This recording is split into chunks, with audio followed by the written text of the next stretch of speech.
Hello टेलफ्लिक्स army, कैसे हैं आप लोग। आज मैं एक्सप्लेन करने वाला हूं हाल ही में रिलीज हुई एक फ्रेंच हॉरर थ्रिलर मूवी को जिसका नाम है इन्फेस्टेड। फिलहाल इस मूवी की IMDb रेटिंग है 6.5 स्टार आउट ऑफ 10 और इस मूवी को डायरेक्ट किया है सेबेस्टियन वेरेकिक ने और मैं उम्मीद कर रहा हूं कि आप लोगों को ये मूवी बहुत पसंद आएगी। कहानी शुरू होती है इस रेगिस्तान को दिखाते हुए और बहुत से लोग यहाँ पर कुछ खतरनाक मकड़ियों को पकड़ने आए थे और ये जहरीली मकड़ियाँ कहीं और नहीं मिलती। इनको पकड़ना या पालना इलीगल था और इलीगली ही इस मकड़ी को बेचने पर उनको बहुत सारे पैसे मिलते थे। काफी देर ये लोग डेजर्ट में इधर उधर फिरते हैं और फिर एक आदमी को पत्थर के नीचे से इस मकड़ी की गुफा भी मिल जाती है और वो अब आवाज लगाकर अपने साथियों को मकड़ियों के मिलने के बारे में बता देता है और सभी एक्साइटेड होकर भागते हुए यहाँ पर आते हैं। इन मकड़ियों की गुफा के अंदर ये लोग एक खास तरीके का स्प्रे करते हैं और उसके तुरंत बाद धड़ाधड़ वहां से एक के बाद एक काली मकड़ियां अपनी गुफा से बाहर निकलने लगी थी। इन्हीं में से एक मकड़ी इन्हीं के ग्रुप के एक आदमी पर अटैक कर देती है और इस मकड़ी के काटते ही वो बुरी तरीके से तड़पने लगता है और ये लोग पहले अपने साथी को बचाने के बजाय इन मकड़ियों को जमा करने लगते हैं, जिसके बाद वो अपने तड़पते हुए साथी को यहाँ से मारकर जा चुके थे। सीन कट होकर हमें फ्रांस में एक लड़के को दिखाया जाता है जिसका नाम केलब था। केलब इस समय चोर मार्केट में था जहाँ पर लोग अपनी चोरी का सामान बेचते थे, जिससे हम लोग अंदाजा लगा सकते हैं कि वो भी एक चोर ही था। यहाँ वो अपना चोरी किया हुआ सामान बेचने के बदले डीलर से कुछ कीमती ज्वेलरी खरीदने की बात करता है और ज्वेलरी खरीदने के बाद केलब को इसी शॉप पर वह मकड़ी नजर आती है जिसे स्टार्टिंग सीन में उन आदमियों ने पकड़ा था। केलब जिसे कीड़े मकोड़े में बहुत इंटरेस्ट था, वो उस मकड़ी को देखते ही समझ जाता है कि ये मकड़ी बहुत ज्यादा नायाब है, इसलिए वो उस मकड़ी को भी खरीद चुका था। और ये सब खरीदने के बाद केलब अपनी बिल्डिंग में आ चुका था जहां हम देखते हैं कि उसका फ्लैट काफी बुरी हालात में था जिसे उसकी बहन ठीक कर रही थी। जहां हमें पता चलता है कि कुछ ही टाइम पहले केलब की माँ की डेथ हो चुकी है, जिसके बाद से वो और उसके सिस्टर यहाँ अकेले रहते हैं। वो अपना अपना सामान अपने कमरे में रखने के बाद नीचे स्टोर में आ जाते हैं जहाँ उसने बहुत से शूज रखे थे और यहाँ वो अपने जूते ही चेक कर रहा था कि तभी उसका फ्रेंड एक साइकिल चोरी करके ले आता है। केलब खुद भी एक चोर था लेकिन अपने फ्रेंड की चोरी पर वो बहुत ज्यादा गुस्सा होता है क्योंकि उन्होंने पहले डिसाइड कर लिया था कि अब से वो कोई गलत काम नहीं करेंगे और ये चोरी चकारी छोड़कर अपना बिजनेस शुरू करेंगे और ईमानदारी से पैसे कमाएंगे। और अभी अभी उसे काफी सारे जूतों के ऑर्डर मिले थे, वो अपने ऑर्डर ही कलेक्ट कर रहा था तभी उनको दिखता है कि एक कस्टमर के शूज बॉक्स खराब हो गया है और ऐसे टूटे हुए डब्बे में वो ऑर्डर डिलीवर तो नहीं कर सकता था, इसलिए वो घर से एक नया शूज बॉक्स लेने जाता है और घर आते ही वो देखता है कि उसके घर की इलेक्ट्रिसिटी बंद हो गई है और ये देखते ही उसका दिमाग खराब हो जाता है क्योंकि रूम की लाइट बंद करना एक बहुत बड़ी गलती थी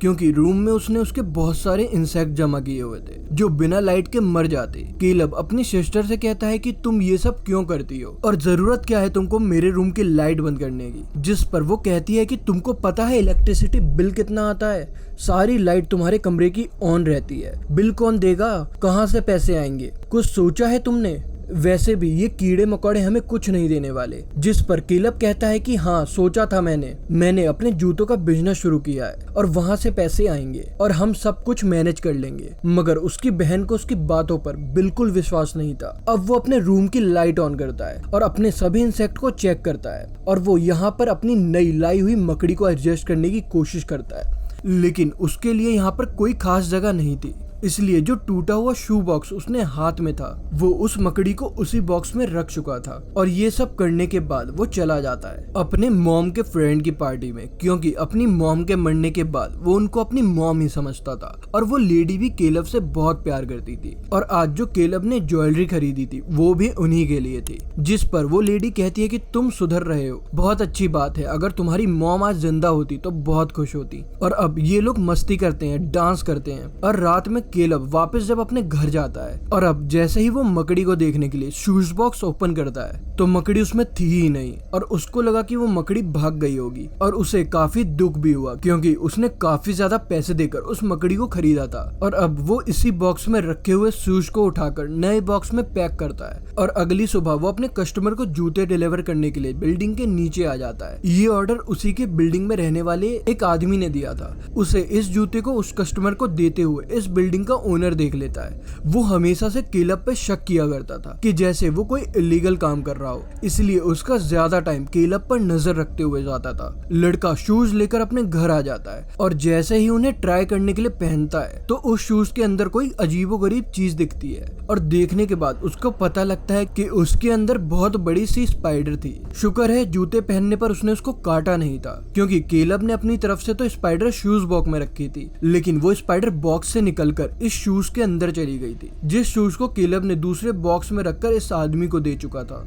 और जब आदमी उसमें झांकता है तो उसके अंदर से बहुत सारी स्पाइडर निकलती हैं, यानी कि स्पाइडर ने शूज के अंदर अपने बच्चे भी दे दिए थे और ये सारी स्पाइडर इस आदमी को काट लेती हैं। वो आदमी अचानक से सुन्न हो जाता है और वो अपने आप को बचाने के लिए भी कुछ नहीं कर पा रहा था और कुछ ही देर में तड़प तड़प कर उसकी मौत हो गई थी। घर में अभी तक केलब बहुत ज्यादा परेशान था और जब केलब की सिस्टर और उसके फ्रेंड उसकी परेशानी की वजह पूछते हैं तब केलब यहाँ पर उन्हें साफ साफ बता देता है कि वो एक जहरीले स्पाइडर को यहाँ लेकर आया था जो गलती से उससे गुम हो गई है और अगर वो स्पाइडर किसी को भी काट ले तो उसकी मौत भी हो सकती है। और अभी ये लोग ये बातें कर ही रहे थे कि तभी ये लोग नोटिस करते हैं कि जिस आदमी को केलब ने वो शूज भेजा है उस आदमी के अपार्टमेंट के बाहर उसका डॉग जोर जोर से भौंक रहा है। और ये लोग जब चेक करने के लिए उसके घर के बाहर का दरवाजा नॉक करते हैं तब बार बार दरवाजा नॉक करने पर भी अंदर से कोई रिस्पॉन्ड नहीं मिल रहा था। ये लोग अब पुलिस को बुलाते हैं और पुलिस जैसे ही दरवाजा तोड़कर अंदर आती है तो इन्हें उस आदमी की डेड बॉडी मिलती है, जिसको देखकर सभी घबरा चुके थे। और वहाँ का ओनर जिसने केलब को उसको शूज देते हुए देखा था वो पुलिस से कहता है कि जरूर केलब ने ही उसको कोई ड्रग दिया है जिसके ओवरडोज में वो मर गया है, मगर पुलिस बताती है कि उसकी मौत जहरीले स्पाइडर की काटने की वजह से हुई है। और 5 से 10 मिनट के अंदर अंदर इस पूरी बिल्डिंग में कर्फ्यू लगा दिया जाता है, मतलब पुलिस ने इस पूरी बिल्डिंग को सील्ड कर दिया था और अब ना तो किसी आदमी को अंदर आने की इजाजत थी और ना ही बिल्डिंग से बाहर जाने की। और ये बात जानकर सभी लोग गुस्से में आ चुके थे और बहुत से लोग तो इस बिल्डिंग में रहते भी नहीं थे।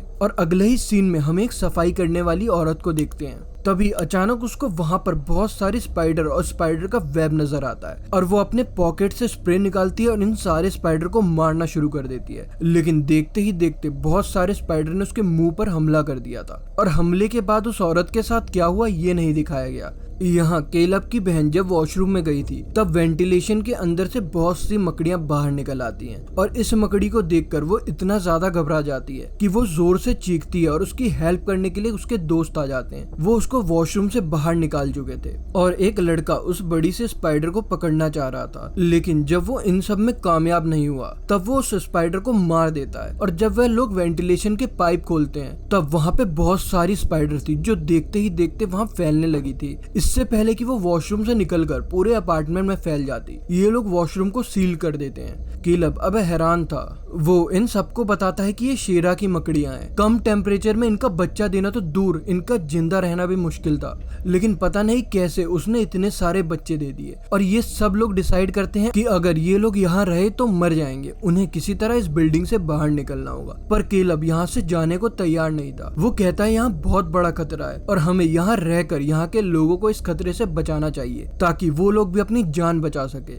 लेकिन ये लोग केलब की बात नहीं सुनते और ये सब लोग बिल्डिंग से बाहर निकलने की कोशिश में लग जाते हैं। लेकिन बिल्डिंग पर तो कर्फ्यू लगा था। केलब और उसका ये दोस्त जिसने इस बिल्डिंग में ही स्टे करने का फैसला किया था वो पूरी बिल्डिंग का विजिट करके चेक करते हैं और दर्दनाक हकीकत इन्हें ये पता चलती है कि वो स्पाइडर बहुत बड़ी तादाद में पूरी बिल्डिंग में फैल चुके थे और उन्होंने बिल्डिंग में रहने वाले काफी सारे लोगों को मार डाला था। और दोनों ही घबराकर अपने अपार्टमेंट में वापस आ जाते हैं और यहाँ आकर वो देखते हैं कि इनका ग्रुप भी वापस आ चुका था, क्योंकि उनको यहाँ से बाहर जाने का कोई रास्ता नहीं मिल रहा था। वो लोग अपने अपार्टमेंट में ही थे। तभी वहाँ पर बिल्डिंग का ओनर आ जाता है जिसको ऐसा लग रहा था कि इन सब के पीछे भी केलब का हाथ है। और जब ये लोग दरवाजा खोलते हैं तब वो आदमी आयरन रॉड लेकर केलब और उनके दोस्तों पर हमला कर देता है और वो पुलिस को प्रूव करना चाहता था कि इन सब के पीछे केलब है, इसलिए वो उनके घर की तलाशी लेने वाला था। और ऐसे में वो केलब के रूम के साथ साथ वॉशरूम भी खोल देता है जिसमें बहुत सी स्पाइडर थी। और स्पाइडर को बाहर आता हुआ देखकर ये लोग अपने अपार्टमेंट से बाहर आकर अपार्टमेंट को लॉक कर देते हैं, क्योंकि वो भी अब खतरे से खाली नहीं था।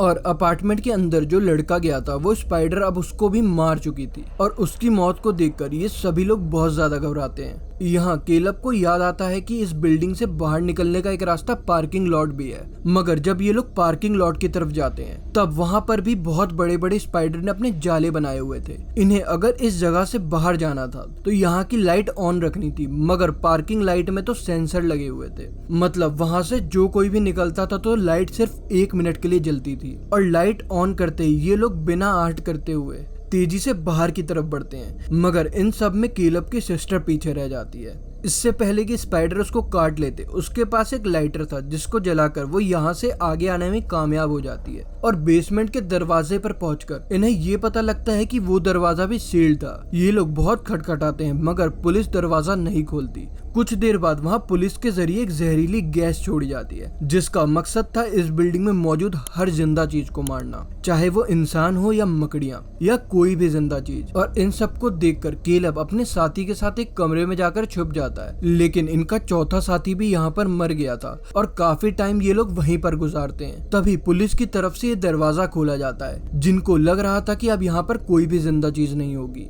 लेकिन जैसे ही वो अंदर आकर केलब और उसके साथी को देखते हैं तो उन्हें अरेस्ट कर लिया जाता है और पुलिस वाले इन्हें जल्द ही मार भी देंगे। तभी पुलिस यहाँ पर एक और आदमी को पकड़ कर लाती है जो अब इन्फेक्टेड भी हो चुका था। केलब यहाँ पर पुलिस वालों से लड़ने लग जाता है और कहता है कि ये कौन सा इंसाफ है, हमें बचाने के बजाय हमें मारने की कोशिश की जा रही है। जिस पर पुलिस इंस्पेक्टर सबको बताते हैं इन मकड़ियों में बहुत ज्यादा पॉइजन भरा हुआ है और जिस जिस इंसानों को उसने काटा है वो इन्फेक्टेड हो चुके हैं, और अगर ये यहाँ से बाहर निकल गए तो पूरे का पूरा वर्ल्ड खतरे में पड़ जाएगा। और अब कुछ ही देर में केलब और उसके फ्रेंड और उसकी बहन को मार दिया जाता। मगर तभी वो आदमी जो यहाँ पर जख्मी था वो पुलिस वाले को बताता है इनके पीछे वाले बाथरूम में बहुत से स्पाइडर अभी भी जिंदा हैं, और वो उन लोगों से कहता है कि तुम लोग इन्फेक्टेड नहीं हो, तुम लोग यहाँ से अपनी जान बचाकर भाग सकते हो और इससे दुनिया को भी कोई खतरा नहीं होगा। वो उनकी मदद करने के लिए यहाँ इसलिए तैयार था क्योंकि वो खुद मरने वाला था। यहाँ वो पुलिस को चकमा देते हुए वो दरवाजा खोल देता है जिसके अंदर बहुत सी मकड़ियाँ थी,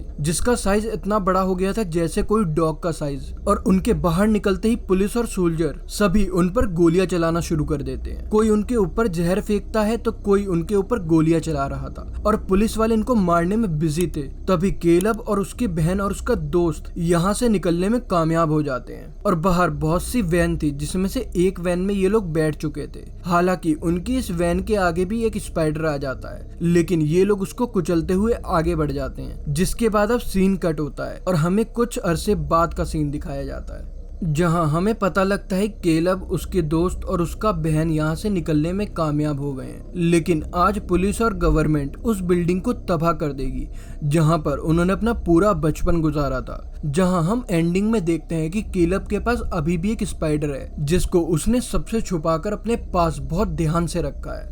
और इसी को दिखाते हुए ये कहानी यहाँ पर खत्म हो जाती है।